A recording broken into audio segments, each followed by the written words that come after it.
하나님 말씀 로마서 9장 1절에서 3절 말씀을 보겠습니다. 신약 성경 251쪽입니다. 제가 읽어드리겠습니다. 내가 그리스도 안에서 참말을 하고 거짓말을 아니하노라. 내게 큰 근심이 있는 것과 마음에 그치지 않는 고통이 있는 것을 내 양심이 성령 안에서 나로 더불어 증거하노니 나의 형제 곧 골육의 친척을 위하여 내 자신이 저주를 받아 그리스도에게서 끊어질지라도 원하는 바로라. 아멘. 선악과를 먹은 인간들은 그 이후에 자신들의 구원을 추구했습니다. 나의 구원을 추구했죠. 이 기독교가 세워진 이후에도 사실 바뀌지가 않았습니다. 과연 나의 구원을 포기할 수 있습니까? 그럴 것 같으면 예수 믿을 이유가 없잖아요. 불교에 보면 석가모니도 있고 아미타불도 있고 지장보살도 있고 미륵불도 있고 약사열애불도 있어요. 미륵불은 장차 오실 메시아거든요. 이 세계를 구원할 메시아. 아미타불은 이 세상의 고통 속에서 이 괴로움 속에서 구원해 주는 분이고, 약사열애불은 병을 고치는 분이고, 지장보살은요 지옥 간 사람조차도 자기를 희생하여서 구원해 주는, 우리로 말하면 메시아예요. 그럼 알라, 석가모니, 아미타불, 지장보살, 미륵불, 약사열애불, 예수님, 십자가, 교회, 이들의 공통점이 뭡니까? 나를 위한 거예요. 그들이 복음을 알면서 이 복음을 어떤 복음으로 바꿔치게 했느냐면요, 자기 구원으로 바꿔치게 한 거예요. 신기하죠? 복음을 들었는데 어떻게 나의 구원용으로 바꿔치느냐? 지금 사도 바울이 내가 참말을 말한다, 누구한테 이야기를 합니까? 로마에 있는 성도들한테 얘기를 하죠. 내 혈육 골육 친척이 만일에 구원을 받는다면 내가 여기 그리스도의 사랑에서 끊어진다거든요. 달리 말하면 지옥 가도 좋다라는 이야기를 하는 거예요. 이것을 뭐라고 하는가 하면 이걸 참말이라고 이야기하고 거짓말이라고 이야기하지 않는다라는 겁니다. 이 성령 안에서 내 영과 더불어 지금 증거하고 있다라고 이야기를 해요. 이 말을 왜 하겠습니까? 분명히 앞서서 환난이나 기근이나 적신이나 위험이나 칼이라 라고 하면서 그리스도의 사랑에서 끊을 수 없다 했잖아요. 그리스도의 사랑이 끊을 수 없다라는 이야기를 하는데 나를 끊을 수 없다라고 이야기하는 거예요. 거기에 나를 집어넣어버려요. 이렇게 이야기하면 나를 안 집어넣으면 무슨 복음이냐. 그래서 유대인들이 예수님을 살해한 겁니다. 앞서 제가 언급한 게 알라, 거기 하나 더 추가하면 여호와입니다. 여호와, 달리 표현하면 하나님. 어떤 하나님이 되었든 거기에 다 포함되어 있어요. 교회를 다니더라도 사람들이 누구를 원하냐면 지장보살을 원해요. 아미타불이 필요할 때가 있고 미륵불이 필요할 때가 있고 궁극적으로는 석가모니가 필요할 때가 있는 거예요. 그래서 예수님이라는 분을 골라 잡은 거예요. 십자가를 골라 잡는 겁니다. 나의 구원이라면 어떤 짓도 할 수 있다는 게 인간이에요. 그런데 성경은 정반대로 이야기를 해요. 그리스도의 사랑에서 끊을 수 없다라고 해놓고 그리스도의 사랑에서 끊길 수 있다라는 이야기를 합니다. 성경 전체가 그래요. 하나님께서 이스라엘을 선택했잖아요. 선택한 목적이 선명하죠. 아브라함과 이삭과 야곱에게 하신 맹세를 이루기 위해서 이스라엘을 만들었잖아요. 유월절 어린 양의 피로 그들을 애굽에서 구출하셨다면 그 맹세한 목적대로 맹세대로 약속의 땅에 그들을 넣어주셔야 되잖아요. 오늘날 교회가 똑같이 생각하잖아요. 예수님이 우리를, 하나님께서 예수 그리스도 안에서 우리를 부르신 목적이 뭐예요? 구원 아닌가요? 이스라엘도 그렇게 생각한 거예요. 이들은 아브라함과 이삭과 야곱에게 하신 맹세니까 아브라함 개인, 이삭 개인, 야곱 개인, 그리고 야곱의 후손인 히브리 자손들 어린 양의 피로 구출을 받아서 새롭게 만들어진 하나님의 아들인 이스라엘을 위한 맹세라고 생각한 거예요. 그러니까 아브라함과 이삭과 야곱이 하신 맹세를 말씀하실 때는 아브라함 날려버리고 이삭 날려버리고 야곱 날려버리거든요. 아브라함의 이름을 아브라함으로 바꾸잖아요. 이름이 바뀌어진다 했을 때는 원래 있는 나는 구원을 받을 수 있습니까? 없습니까? 못 받아요. 예수님을 따르는 자는 자기를 부인하고 자기 십자가를 지고 따르게 돼 있어요. 자기를 부인하지 않는 자는 예수님을 따르는 자가 아닙니다. 특히 우리 인간들은 아베가 마귀잖아요. 마귀이기 때문에 이 복음을 들었음에도 불구하고 이 복음을 누구 중심으로 해석을 하느냐 할 때는 내 중심, 나의 구원 중심이에요. 어느 누구도 이걸 피해갈 길이 없습니다. 문제는 사도 바울이 앞서서 현재일이나 장래일이나 높음이나 깊음이나 어떤 것도 그리스도의 사랑에서 끊을 수 없다 라고 이야기를 해놓고 자기 자신이 사랑에서 끊기는 그 세계 속으로 들어가는 거예요. 왜냐하면 성도는 성령을 받았거든요. 그리스도의 영을 받았잖아요. 예수님께서 자기 백성을 구원하시기 위해서 음부에 친히 내려가셨잖아요. 닮았어요. 흉내 내는 게 아니라 형제라 부끄럽게 여기지 않는 겁니다. 근데 사도 바울이 내가 참말을 하고 거짓말을 안 한다라고 할 때 복음을 들었던 자들조차도 거짓말하지 말라는 거예요. 아마 여러분들이 똑같이 이 복음을 전하면요, 똑같이 이 얘기를 들어요. 저도 많이 들었어요. 그럼 네 구원 못 받으면 그건 무슨 소용이 있냐 이 얘기예요. 한번 스스로 한번 답변을 한번 해보세요. 내가 구원을 못 받으면 복음이 무슨 소용이 있냐 얘기예요. 세상을 만들었을 때 우리를 구원하기 위해서 만들었습니까? 하나님 보시기에 좋은 세계를 위해서 만들었습니까? 하나님의 형상을 따라 지은 자들이 온 땅에 편만하기를 만들었지 범죄한 인간들이 온 땅에 편만하기를 만든 적이 없잖아요. 그럼 하나님의 형상이 그리스도가 되면 그리스도는 십자가에 달려 죽으시고 부활하신 주님이 되잖아요. 그 십자가의 피 복음이 온 세상에 전파되잖아요. 그게 원래 창조 목적이에요. 마지막에는 이 피를 기준으로서 온 세상은 불로 태워집니다. 인간을 위한 세상 자체가 없었던 거예요. 나의 구원 자체는 성경에서는 언급조차 없어요. 이스라엘의 구원은 있어요. 그런데 이스라엘 구원은 없어요. 그런데 우리들은 성경을 해석을 할 때 이스라엘을 선택했다, 그 선민사상이 문제라고 지적을 해놓고 그 선민사상을 그대로 어디로 갖고 오는가 하면 창세전에 그리스도 안에서 우리를 택하사로 바꿔버려요. 그러니까 이들은 구약 자체를 멸시하는 자들입니다. 그들에게 필요한 것은 예수님의 피를 믿음으로 말미암아 구원 얻는 이것만 필요한 거예요. 약사 열애불이 필요한 거예요. 지장보살이 필요한 거예요. 그들에게는 내가 부정이 안 돼요. 석가모니도 내가 부정이 안 되잖아요. 자기가 구원받았으면 이런 근심할 필요가 없잖아요. 왜 고생을 해요? 왜 고난을 받아요? 왜 헐벗고 굶주리고 창과 칼의 위협을 받습니까? 구원받았는데 교회 왜 옵니까? 이미 복음을 다 알았는데. 그 외에는 교회 올 이유가 없어요. 왜 그러냐 하면 성도는 성령을 주신 목적이 구원하기 위해서 주신 게 아니기 때문에 그래요. 제자들은요, 성령이 너희에게 임하면 너희가 땅끝까지 이르러 내 정인이 되리라, 구원을 받으리라 얘기 안 해요. 제자들은 그걸 알아요. 사도 바울도 알아요. 왜 그렇게 율법에 열심히 했느냐라고 하면 구원받기 위해서 열심히였어요. 구원이 최종 목적이었습니다. 지금 로마서는요, 주의 자리가 바뀌었음을 선언합니다. 구약에서는 주가 누구냐면 여호와 하나님이에요. 2절 보면 어찌하여 열방이 분노하며 민족들이 허사를 경영하는고 세상의 군왕들이 났으며 관원들이 서로 꾀하여 여호와와 그 기름 받은 자를 대적하며 이렇게 나오거든요. 유대인들이 여호와를 대적합니까? 안 합니까? 안 하죠. 그런데 누구를 대적해요? 예수님을 대적하죠. 근데 예수님을 기름 부음 받은 자라고 인정합니까? 안 합니까? 안 하죠. 왜? 기름 부음을 받았다면 여호와와 그 기름 부음을 받은 자가 일관성이 있어야 될 거 아니에요. 그런데 여호와가 말씀하신 것과 달리 예수님이 일을 하는 겁니다. 요한복음 5장에 보면 안식일 날 말씀을 하는데 어떤 말씀을 하는가 하면 자리를 들고 일어나 걸어가라고 한 거예요. 저들이 안식일을 열심히 지키고 있기 때문에 지키고 있는 그들 앞에 예수님은 안식일 위반자, 율법 위반자로 자신을 드러냅니다. 그러니 여호와와 그 기름 부음 받은 자를 대적한다 했을 때 그들 눈에는 이 시편에 나오는 이 말씀대로 예수님을 기름 부음 받은 자라고 인정할 수가 없는 거예요. 구약에 말씀하신 여호와와 너무 다르게 오신 거예요. 여호와가 사람이 된다는 게 있습니까? 진짜 하나님은 사람이 될 수 있습니까? 그리고 진짜 하나님이라면, 진짜 하나님 오셨다면 율법대로 하셔야 되잖아요. 율법대로. 그런데 예수님은 율법을 이상하게 해석을 해요. 율법은 지켜라가 있지 예수님을 믿으라가 없잖아요. 근데 예수님은 율법은 나를 믿으라는 거예요. 비유를 보면 예수님의 비유는 무엇을 이야기하시는 거예요? 십자가의 완료성을 이야기하는데 사람들은 비유를 뭐라고 생각합니까? 더욱더 천국에 대한 이해에 대한 그 쉬운 이해를 위해서 말씀하셨다고 생각하거든요. 비유는 십자가의 완료성을 전가하는 거예요. 3절에 보면 저희를 놀려 이르시기를 내가 나의 왕을 내 거룩한 산 시온에 세웠다 하시리로다.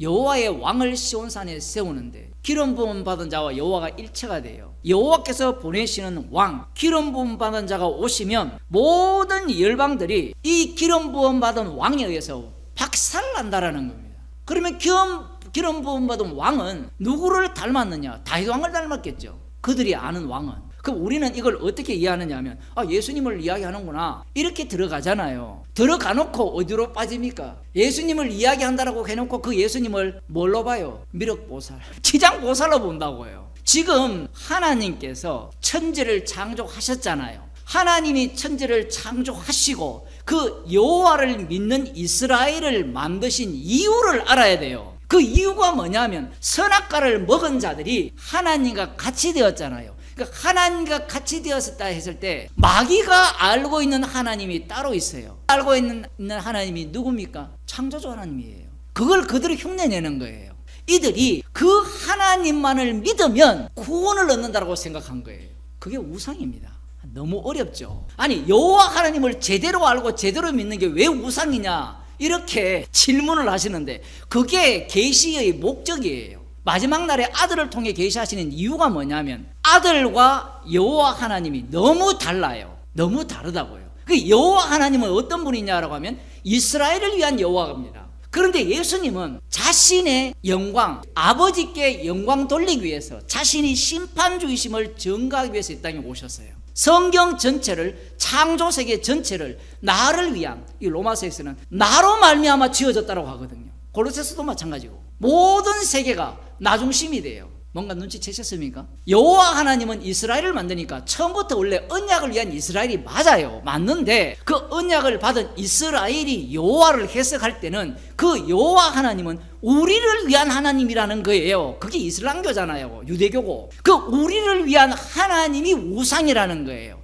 그럼 이 우상 숭배에서 벗어날 수 있는 길이 있느냐 하면 없다라는 겁니다. 성령이 없으면 불가능하다라는 거예요. 지식으로 아는 것이 안 돼요. 지식으로 알아서 가능할 것 같으면 주님이 하늘 우편에서 기도할 필요도 없습니다. 정확하게 알려주면 되잖아요. 성령의 말할 수 없는 탄식이 필요 없어요. 유대교도 똑같아요. 하나님을 알자. 호세아에 보면 하나님을 몰라가지고 심판을 받고 우상숭배에서 멸망을 당했다면 우리가 하나님을 제대로 알자라고 하거든요. 제대로 알면 우리에게 이른 비와 늦은 비를 내리실 것이다.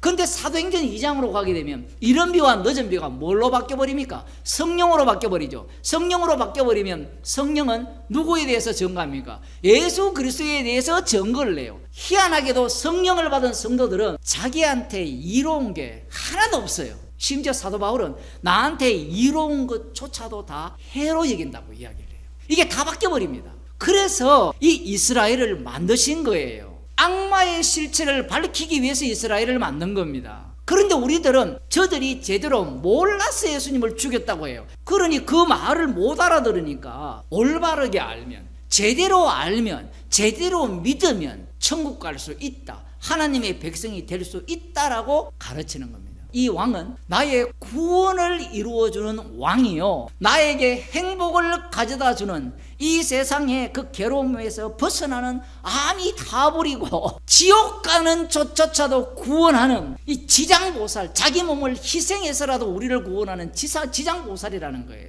제자들이 그러한 메시아를 원했던 겁니다. 내게 구하라, 내가 열방을 유업으로 주리니 네 소유가 땅끝까지 이르리니 네가 철장으로 저희를 깨뜨리며 질그릇같이 부수리라 하시도다. 이 말씀을 읽을 때 철장으로 저희들을 깨뜨린다 할 때 깨뜨리는 그 자리에 내가 있습니까? 안 그러면 깨뜨리는 그 뒤쪽에 내가 따라다니면서 온 열국을 얻는 그 자리에 승리자의 모습으로 들어갑니까? 승리자의 모습으로 들어간 게 유대인들이에요. 그런데 예수님께서 십자가로 승리해버립니다. 십자가로 승리했다면 그러면 그 승리에 참여하면 되잖아요. 그런데 어느 누가 거기에 참여하려 합니까? 분명히 그리스도의 사랑에서 끊을 수 없다고 했어요. 근데 구약에는 여호와께서 보내시는 기름 부음 받은 자가 오면 그가 철장으로 이 열국들을 다 박살낸다라고 하셨으니까 이것을 다니엘 예언과 연결시키면 사람의 손으로 말미암지 않는 뜨인 돌이 와서 누구를 박살내는 겁니까? 내가 박살나야 되는데 박살나는 게 즐거운 거거든요. 내가 산상조각 나는 게 즐거움이에요, 성도에게는. 그런데 이 육에 속한 사람들은 이 내가 깨지는 것을 용납하지 못합니다. 요즘 교회가요 신약 성경을 잘 사용 안 해요. 왜? 신약 성경 부정적이에요. 그러면 기름 부음 받은 자가 오면 그가 철장으로 다스리면, 다윗 왕이 다스리면 여호와를 경외하고 진짜 두려워해야 될 분이 여호와라는 것이라는 거예요. 근데 예수님은 오셔서 너희들 진짜 두려워해야 될 분이 누군지 아니? 나야, 나. 이렇게 말씀하신 거예요. 예수님께서 이런 말씀을 하셨어요. 예수께서 저에게 이르시되 내 아버지께서 이제까지 일하시니 나도 일한다. 왜냐하면 아버지께서 일하시니 나도 일한다라고 함으로 말미암아 지금까지 창조를 예수님은 어떻게 보시느냐면 나의 창조로 바꿔치겨버려요. 아버지께서 이제까지 일하시니 나도 일한다라는 거예요. 그러면 이 모든 일은 누구의 일로 바뀌어버리는 거면 아들의 일로 다 바뀌어버려요. 아들 일로 바뀌어버리면 창조 세계부터 다 아들을 증거하기 위한 세상이 돼요. 피 흘리신 주님을 증거하기 위한 세상으로 예수님을 소개하고 있는 거예요. 그래서 아버지께서 일하시니 나도 일한다니까. 안식일을 범할 뿐만 아니라 유대인들이 뭐랍니까? 이는 안식일을 범할 뿐만 아니라 하나님을 자기의 친아버지라 하여 자기를 하나님과 동등으로 삼으심이라. 예수님이 하는 모든 일이 아버지 일이 돼요. 그러면 예수님을 안 믿게 되면 아버지를 안 믿는 게 돼요. 그런데 구약을 아무리 봐도 예수님을 믿는 것이 아버지를 믿는다라는 내용이 없어요. 왜 마지막 날에 아들을 통해서 계시를 하는가? 그 이유를 모르는 겁니다. 왜 모르는가 하면 이들은 영의 세계를 몰라요. 세상 자체가 영의 세계, 창세 전의 세계를 드러내기 위한 세계거든요. 그 세계를 모르니까 그들은 나타난 것만으로 해석을 하는 거예요. 어떻게 해석하는가 하면 옳은 걸 찾아내는 거예요. 옳은 걸, 정답을 찾아내는 겁니다. 아들이 아버지 하시는 일을 보지 않고는 아무것도 스스로 할 수 없나니 아버지께서 행하시는 그것을 아들도 그와 같이 행하느니라. 모든 일들이 아들을 증거하기 위한 일이라는 거예요. 충격적입니다. 유대인들 입장에서는 이 예수님의 이 말씀 한 말씀에 의해서 뭐가 날아가 버려요? 자기 구원이 날아가 버려요. 지금 이해되시죠? 지금 저들이 여호와만을 믿는 목적이 자기 구원이에요. 겉으로는 하나님의 영광을 위하여 외치는데 그 영광을 위하여 외침 자체가 나의 구원만은 절대로 주님께서 시켜주셔야 된다는 거예요. 아버지께서 아들을 사랑하사 자기 행하시는 것을 다 아들에게 보이시고 또 그보다 더 큰 일을 보이사 너희로 기이 여기게 하시니라. 더 큰 일이 뭡니까? 십자가에 못 박히신 분이 심판주라는 거예요. 여러분, 천지를 창조하신 게 큰일입니까? 십자가에 못 박혀 죽으신 분이 큰일입니까? 더 큰 일을 보리라니까 제자들이 상상을 했을 거 아니에요. 근데 예수님이 더 큰 일은 뭐였습니까? 십자가였죠. 그러니까 십자가의 영을 그들에게 주니까 그들을 통하여서 아버지께서 행한 일보다 더 큰 일을 증거하는 증인이 되는 거예요. 21절 아버지께서 죽은 자들을 일으켜 살리신 같이 아들도 자기의 원하는 자들을 살리느니라. 구약에 보면 이 죽이고 살리는 분은 여호와 하나님입니다. 그런데 예수님께서는 내가 죽이고 살린다는 거예요. 심판권이 아버지에게서 아들로 이양이 됐다는 겁니다. 이건 굉장히 중요해요. 하나님을 믿으면 하나님이 우리에게 축복을 해주지 않겠느냐? 그게 바로 우상숭배라는 겁니다. 예수 믿는 게 우상숭배예요. 육이 있는 한 우상숭배를 하는 자들로 드러날 수밖에 없습니다. 십자가 앞에서는 죄 아닌 게 없어요. 인간들은 말씀을 주면 반드시 그 말씀을 장악하게 해요. 말씀은 장악 못하거든요. 말씀은 말씀하신 분이 이루어냅니다. 친히 자기의 피로 이루어내는데 인간들은 말씀을 주면 그 말씀을 자기 것으로 바꿔치기 해서 바꿔치기 하는 목적이 뭐예요? 소유화시켜야 돼요. 교회도 마찬가지잖아요. 교인들이 목사를 자기 소유화시키려고 하잖아요. 나는 복음을 잘 전한 목사님을 잘 섬기고 있습니다. 그게 바울파거든요. 21절 아버지께서 죽은 자들을 이렇게 살린 같이 아들도 자기의 원하는 자들을 살리느니라. 아버지께서 아무도 심판하지 않으시고 심판을 다 아들에게 맡겼다. 이렇게 나와버립니다. 아버지가 심판 안 합니다. 구약에는 심판주가 하나님이에요. 그런데 아들이 심판주라는 겁니다. 인자됨을 인하여 심판하는 권세를 아들에게 주셨다라는 거예요. 주도권이 다 뺏겨버립니다. 그러면 심판주가 알아서 하신다는 거예요. 주권이 바뀌잖아요. 십자가이신 주님의 주권으로 바뀌어버립니다. 그러면 십자가 사건을 유발하기 위한 상황으로 우리를 내모는 겁니다. 여기에는 법이 못 들어가요. 심판을 다 아들에게 맡기셨으니 심판주가 예수님이라는 거예요. 그러면 시편 2편을 읽고 그 기름 부은 자를 기다리는 자들은 뭐가 되죠? 그들이 안식일을 지키고 있잖아요. 안식일을 지키고 있는 그들이 누구에 의해서 박살나죠? 기름 부은 자에서 박살나는 거예요. 계시를 볼 때 역사 속에서 봐야 되는 이유가 크게 있어요. 역사가 흐르면 흐를수록 죄의 깊이가 드러나는데 이 죄의 깊이를 모르게 되면 복음 자체가 이해가 안 돼요. 그런데 이것이 그 말씀을 내 소유로 바꾸치게 하는 순간 뭐가 되죠? 똑같은 말인데 내가 주인공으로 바꾸치는 하는 순간 그 내용은 모두가 다 나를 위한 복음으로 바꿔져요.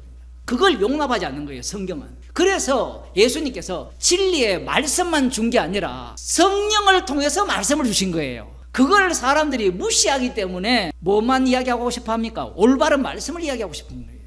이는 모든 사람으로 아버지를 공경하는 것 같이 아들을 공경하려 함이라. 구약을 보면 여호와를 공경하는 것, 여호와를 경외하는 것이 구약의 내용이에요. 여호와를 경외하게 하기 위함이죠. 궁극적인 목적은. 그런데 이 시편 2편의 본래적 의미는 십자가 지신 예수님을 두려워하는 거예요. 그분을 공경하는 것이 아버지를 공경하는 것이 돼요. 선악과를 먹은 인간들은요, 순서가 처음에는 하나님이었어요. 하나님이 여호와로 계시를 하죠. 그러다가 하나님께서 약속을 주시고 나중에 예수님으로 이제 이 주의 자리를 바꾸치게 하거든요. 흥미로운 점은 창세기 1장에서는 하나님뿐이에요. 그런데 3장 4장으로 넘어가면 여호와라는 이름을 부릅니다. 벌써. 그런데 출애굽기에 가야 여호와의 이름을 계시를 해요. 하나님께서 일을 하실 때 어떻게 하느냐 하면 인간들이 만든 여호와의 이름을 갖고 옵니다. 갖고 와서 여호와를 계시하죠. 여호와의 이름을 계시하니까 그 여호와의 이름을 뭘로 만들었어요? 우상으로 만들어버려요. 계시를 알려줘도 안 돼요, 인간은. 그러면서 이들이 이제 예수님 때가 되면 이 남은 자들이 이 전체를 다 깨고 있잖아요. 정답을 안 거예요. 말씀대로 사는 것밖에 없습니다. 그 정답밖에 없어요. 그런데 예수님이 말씀대로 산 자들 앞에 등장을 한 거예요. 등장을 해서 말씀대로 살지 않아 버립니다. 스스로 율법 위반자가 되어버려요. 왜 그렇게 되느냐? 이들이 하나님과 같이 되었잖아요. 이들이 심판주가 된 거예요. 무엇을 갖고? 계시를 갖고 심판주가 되어서 예수님을 살해합니다. 그 살해당한 분이 심판주가 되는 거예요. 그런데 계속해서 인간들은 자기를 어디에 위치시키려고 하는가 하면 이 남은 자 유대인 쪽에 위치시키려고 하는 거예요. 자기 구원을 포기 못하기 때문에.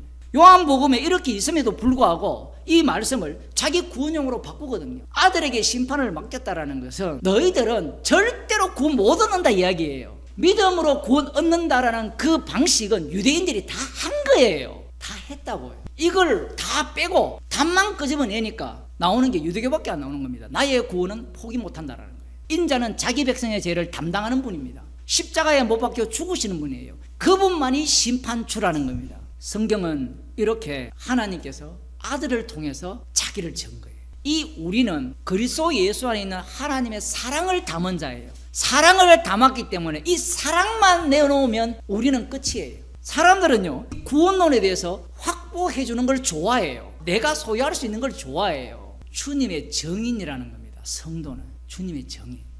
정인이기 때문에 사도 바울이 이 품은 이 마음이 누구의 마음이었습니까? 예수 그리스도의 마음이죠. 여러분 중에 형제, 자매 안 믿는 사람이 있잖아요. 이 마음이 있습니까? 사도 바울이 이 마음이 욕망일 수도 있어요. 그런데 복음이라는 것은 욕망과 함께 작동을 해요. 우리는 이런 생각하죠. 욕망이 아니라 주님께서 구원시킬 거면 내가 거기에 동의하겠다. 내가 전도하겠다. 이게 뭐예요? 내가 그만큼 의롭게 전도하고 싶은 거예요. 또 하나는 자기가 복음을 알았기 때문에 복음을 전하는 거예요. 복음을 전하는데 어떻습니까? 자기 기대처럼 그들이 믿어야 안 믿어요? 사도행전을 보면 이 모순되는 이 상황 속에서 바울은, 성도는 십자가의 정인으로 살아가는 거예요. 오늘날 기독교는 구원파입니다. 모두보다 구원론을 중심으로 이야기를 해요. 내 구원 중심으로. 요거 믿으면 구원 얻고요, 요거 믿으면 하나님이 기뻐하시고요, 요게 하나님께 영광이 되고요, 이걸 이야기하라는 거예요. 내 자신이 저주를 받아 그리스도에게서 끊어질지라도 원하는 바로라. 성도는 이런 기도를 감사함으로 할 수 있는 자들입니다. 기도하겠습니다. 하나님 아버지, 우리 주 예수 그리스도 안에 있는 하나님의 사랑을 정극케 하기 위해서 우리를 주님이 걸어가신 그 길로 주님의 기도에 합류시켜 주심을 감사드립니다. 나의 구원을 위한 십자가가 아니라 십자가의 정인으로 삼기 위한 주님의 화목제물 되심임을 날마다 기억하며 감사하는 주의 백성이 되게 하여 주옵소서.